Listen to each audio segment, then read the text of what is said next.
नमस्कार मित्रांनो, तुमचं सर्वांचं स्वागत आहे एमएच अकॅडमी न्यूज आपल्या यूट्यूब चॅनलवर। पोलीस भरती संदर्भात आणखी एक नवीन अपडेट घेऊन आलोय। मैदानी चाचणी फेब्रुवारीमध्ये जाण्याचे खूप मोठ्या प्रमाणावर चान्सेस आहेत।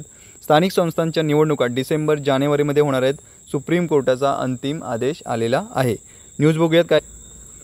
आज पालिका निवडणुकांसंदर्भात सुप्रीम कोर्टात सुनावणी झाली। त्याच्यामध्ये 31 जानेवारी 2026 पर्यंत सर्व निवडणुका झाल्या पाहिजेत असा सुप्रीम कोर्टाने अंतिम आदेश दिलेला आहे।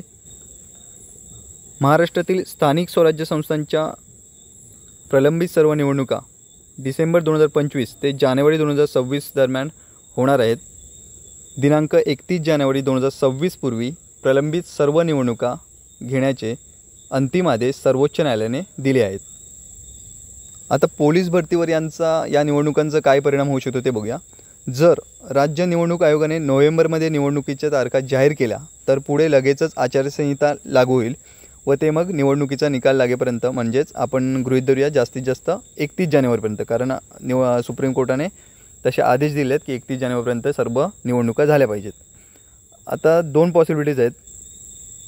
जर समजा एक म्हणजे ऑक्टोबरमध्ये पोलीस भरती जाहिरात येऊन फॉर्म भरून घेतले जाऊ शकतात आणि मैदानी चाचणी फेब्रुवारीपासून पुढे होऊ शकते, आणि दुसरी म्हणजे संपूर्ण पोलीस भरती प्रक्रिया 4 महिने पुढे जाऊ शकते, म्हणजेच फेब्रुवारीमध्ये जाहिरात येऊ शकते।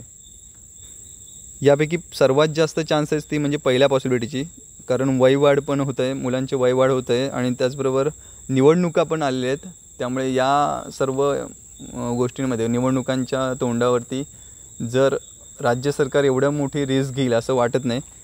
त्यामुळे ऑक्टोबरमध्ये ही पोलीस भरती ची जाहिरात 90% तरी चान्स आहेत की ऑक्टोबरमध्येच याची जाहिरात येऊन जाईल आणि फॉर्म भरून घेतले जाऊ शकतात। मैदानी चाचणी फेब्रुवारीच्या पुढे होईल, पण ॲटलिस्ट जाहिरात येऊन फॉर्म भरून घेतले जाऊ शकतात।